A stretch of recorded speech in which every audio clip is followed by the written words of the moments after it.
ዘንተኞችን ታሰናበትበት ሁኔታ ነበርና ብዙ ሰዎችን መነጋገር አድርገውት ነበር ማህበራዊ ሚዲያ ላይ። እንደዚህ ባለበት ሰዓት አንቺ እስከምትናገሪ ድረስ ሰው ጥያቄ ያነሳ ነበር። ልክ አንቺ ወተሽ አደባባይ ላይ ግን በጎ ነገር ስትመሰክሪ ቆመ። ለምንድን ነው በጎ ነገር የመሰረችው? በደንብ እስኪ መልሽልኝ። አዎ እኔ ኢቢኤስ ላይ ብቻ አይደለም ለሷን ጥሩ ነገር ልገነባ ይፈልኩት ማለት ነው። አሁን ምን አለ መሰለ እሱ በህይወት እያለ ልጆቹ ጋር ከልጆቹ ለራሱም አታቀራርበውም አይፈልጉም እንደ ልጅ። አሁን እሱ ነው እንጂ ፍቅር የነበረው እነሱ አሁን ታሟል የሚባል ነገር ሲሆን ተደብቀ ለልጆች ትደውላለህ፣ ለአባት ትደውላለህ እንደ አበሻ ልጅ ማለት ነው። ግን ተጽዕኖ ይኑር ምን አይሆነ ነገር እኔ ያልገባኝ ነገር አለና ልጆቹን በሱ አይን ማየት እፈልጋለሁ። ገባ ያው ምንም ነገር ባላረግላቸውም እንደ ቤተሰብ እንዲያዩን እፈልግ ነበር። ግን ያ ነገር የሚሆን አይደለም። አንደኛ ለዛ ነው እኔ ቤተክርስቲያን መድረክ ላይ ወጥቼ አዝናለች እቺ ልጅ ተዋት ብዬ ምስክር ሰጠው ይዛኔ ማለት ነው።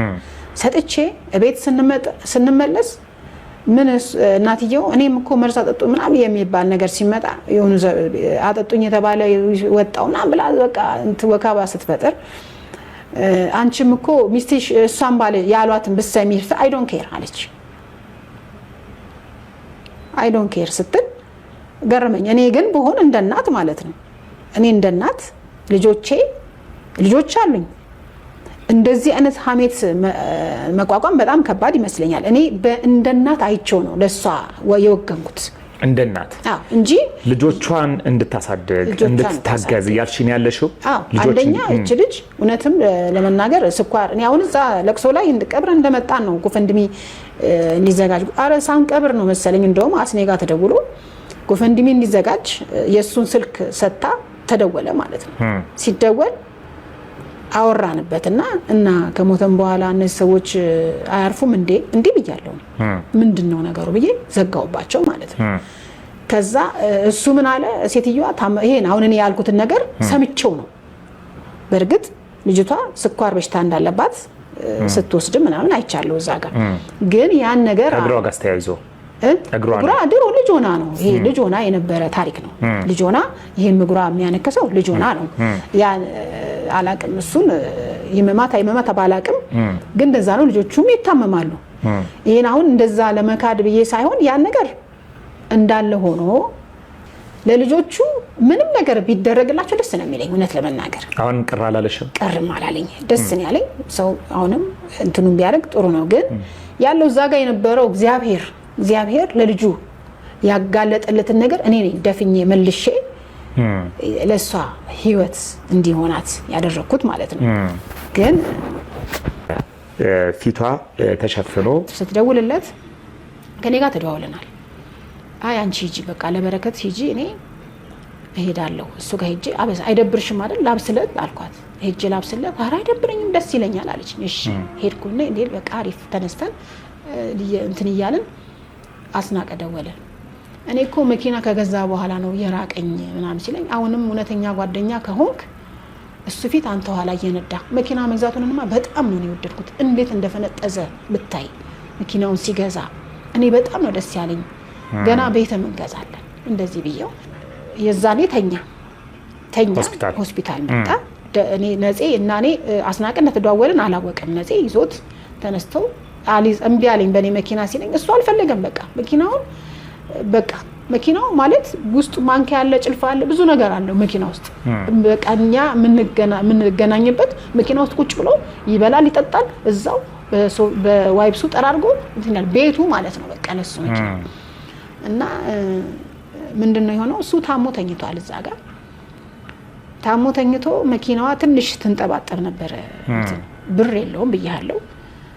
የሆነ ልጅ ነው ብር ያመጣ የሚያበድረው መኪናውን ወስዶ አስፈቱበት። ብር የለው አካውንቱ ስለተዘጋ ሰዎች ጋር ነበር ብር የሚቀመጠው ሰዎች ጋር ነው። ስራ ደግሞ በጣም እያነጋገረ መጥቶ ነገ እንቀርጸዋለን ካምለሰት ጋር ራሱ አውርቷል የዛኔ የቴዲ አፍሮ ሚስት ማለት ነው።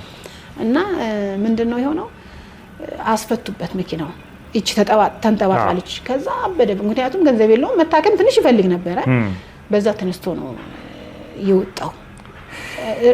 እንትን በሉ ብሏቸው አምጡ። አልሞትኩ እኔ ሳልሞት ለምን ታስፈታላችሁ? መኪና የገለብጠው ነበር እኮ አሉ። ሊገልብጥና ልሞት አለ። በቃ እሱ ተናደደባቸው። በዛ እንትን አለ ማለት ነው። በነገራችን ላይ ይህን ፕሮግራም በክብር ስፖንሰር አድርጎልናል። እናመሰግናለን። እንግዲህ በደንብ እያወራ ልንገባ ነው። ሚሚ ኢቢኤስ ላይ ሰይፉ ሾው ላይ ስም ያልዞረ መኪና ከተገዛ ገና 1 ወር ከ15 ቀን ነው። ይህንን ጉዳይ እኛ ይዘን ስናጣራ ግን ምንም አይነት ልመና በስሙ እንዳይደረግ ተነጋግረናል ማለት ነው። ተነጋግራችኋል? ይሄ ነገር ተግባራዊ የሆነ ነው ያለው ወይስ? እሱን እንግዲህ አሁን ከዚህ እኛ አሁን ተናግረናል። የሰጡ ሰዎች ካሉም ያሳውቁን። ግን እንዳይለመንበት በህይወቱ እንዲለመንበት አይወድምም። ቢራሱ ቢለምን እንኳን መዳን የሚችል በሽታ ነበረ። ቢያንስ ህመሙን የሚያስታግስለት ነገር ይኖር ነበረ።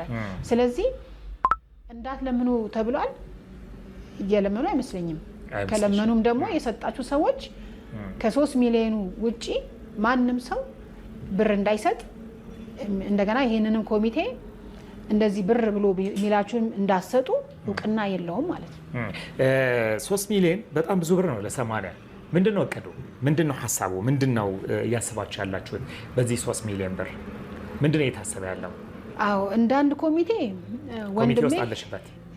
በመጀመሪያ ወንድሜ ነበረ። ከዛ እኔን ሲል እኔ እንደዚህ አይነት ነገሮች ስለማይመቹኝ ለወንድሜ እንትን አልኩት። ከዛ በጣም ብዙ እንትኖች ነበሩት፣ መገፋቶች ነበሩት። ብዙ ነገሮች ይባላሉ። አንድ ነገር ስታነሳ ወራሽ ውክልና እንደሰጠችው አይነት ነገር የሚባሉ ተረቶች ነበሩና ያን ሁላ ተቋቁመን ግን አለን አሁንም በመገፋፋት ውስጥ በቃ እኛ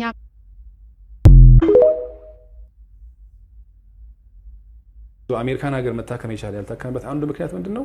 የባለቤቱ አልተረዳችውም፣ ፍቃደኛም አልነበረችም። ለምንድን ነው ፍቃደኛ ያልሆነችው? ባለቤቱ ይህንን ጉዳይ በደንብ እናወራበታለን፣ እንድናወራበትም እንፈልጋለሁ። እናንተ እንደ ቤተሰብ እንደ ቅርብ ቤተሰብ የምታውቁት ነገር ካለ ብታካፍሉን፣ አይ ይሄ ባይነሳ ጥሩ ነው ካላችሁ ደግሞ መዝለል እንችላለን።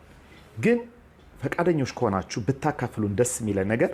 የምታውቁት ነገር ነበር ወይ? ምንድን ነበር? ፈቃደኛ አይደለችም ማለት በራሱ ምን ማለት ነው? ሚስት ነች፣ ትዳር ነው፣ ልጆች አሏቸው። ስለዚህ ከልጆች ማለት የባል ህይወት አይደለም ወይ? ምንድን ነው ፈቃደኛ አይደለችም ማለት? የምታውቁት ነገር ካለ እስኪ ወንዴ የምትነግረን ካለ። እንግዲህ እኔ እንዳልኩ ያው ህንድ ሄድን፣ የህክምናው ፕሮሰስ ተጀመረ። 40 ቀን ነው እየተቀመጥነው። እኔ በ40 ቀን ውስጥ በጣም ብዙ ነገር ነው ያወራ ነው። እኔ እንደውም ያን አጋጣሚ በጣም ስለምፈልገው አነሳን። በትዳሩ ጉዳይ እንዴት ነው ነገር አልኩትኝና እስከ መቼ ድረስ ነው በዚህ ሁኔታ የሚቀጥለው? ትዳርህን ነው ትዳርህ በቃ በዚህ ሁኔታ እስከ መቼ ነው የሚቀጥለው? ወይ አንተ ወደዛ ሄደህ አሜሪካን ሀገር መስራት ያለብን ስራ መስራት ያለብህ፣ ተጨማሪ ሙያህን እንኳን የምትወድ ከሆነ እዛው አብረህ እየሰራ እንደ ሌሎቹ አርቲስቶች እንደዛ መኖር አለብህ፣ ወይም እሷ ወደዚህ መምጣት አለባት የሚል ነገር አነሳሁኝ። አይ እሷ ወደዚህ መምጣት አትፈልግም እና እንዴት ነው በዚህ ሁኔታ የሚቀጥለው የሚል ነገር አነሳሁኝ። ግን ዞሮ ዞሮ ምንድን ነው እኔ ያው እሱም ጋር ስናወራ የነበረው የነገረኝ አንደኛ እሱ ትክክለኛ ማንነቱ ፒውርሊ ነፃነትን አባትነቱን ሳይሆን የሚፈለግ የነበረው ጥቅሙ ነው። ምን ማለት ነው ጥቅሙ? ማለት በቃ እሱ ከዚህ እንደውም የነገረኝ መጨረሻ ላይ የተግባቡትና የተማመኑት ከኢትዮጵያ እሱ እንዲኖር እሷ እዛ እንድትኖርና ልጆቹን ግን ሳያቋርጥ በየወሩ በፋይናንስ እንዲያግዝ በሚል እንጂ በዛ ደረጃ ተግባብቶ እሱም ያው እስከ መጨረሻ ሰዓት ድረስ በየወሩ $2,000 እና ልጆቹ ምንም ሳያቋርጥ እያንዳንዱን ገንዘብ እያገዘ ልጆቹን እንዳሳደገ